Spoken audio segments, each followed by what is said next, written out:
আজিহে গম পোৱা যাব দিলীপ শইকীয়াই দিয়া ধমকৰ প্ৰকৃততে পাৱাৰ কিমান বা চুক আছেনে নাই, মানে জাল আছেনে নাই।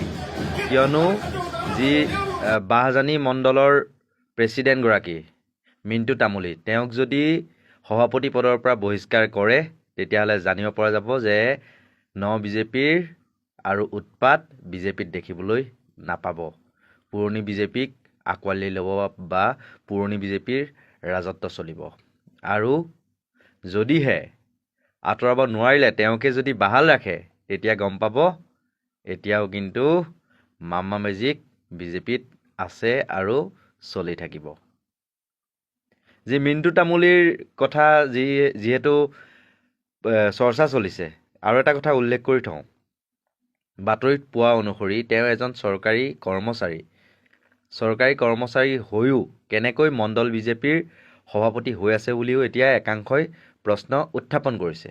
আৰু ইয়াৰ লগতে আৰু এটা কথা কওঁ, হাঁহি উঠিছে, মানে নিজেই এবাৰ এই বৰ্ষৰে 31 জানুৱাৰীত, অৰ্থাৎ আজিৰ পৰা প্ৰায় 2 মাহৰ পূৰ্বে মানে 2-3 মাহৰ পূৰ্বে যিটো বিজেপিৰ কাৰ্যালয়, বাহজানী মণ্ডলৰ যিটো কাৰ্যালয়, সেই কাৰ্যালয়টো উদ্বোধন কৰিছিল মন্ত্ৰী তথা স্থানীয় বিধায়ক জয়ন্ত মল্ল বৰুৱাই।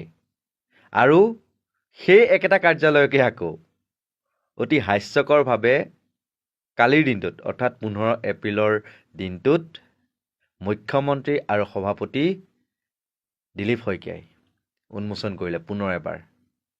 কেনে কথা, কেনে কাণ্ড। এটা বস্তুকে বোলে নিৰ্বাচন আহিছে, এটা ৰাস্তাকে দুবাৰ আধাৰশিলা স্থাপন কৰিছে চমক দিবলৈ, বেলেগ কথা।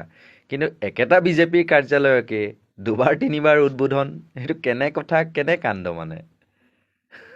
আৰু বেচেৰাই এইটো চমক দিবলৈ বিচাৰিছিল যে দাদা হিমন্ত আৰু সভাপতি হতুৱাই সেই কাৰ্যালয়ভাগ উন্মোচন কৰাওঁ, কিন্তু গ্ৰহ গতি মানে দশা এইবোৰ বেয়া আছিল।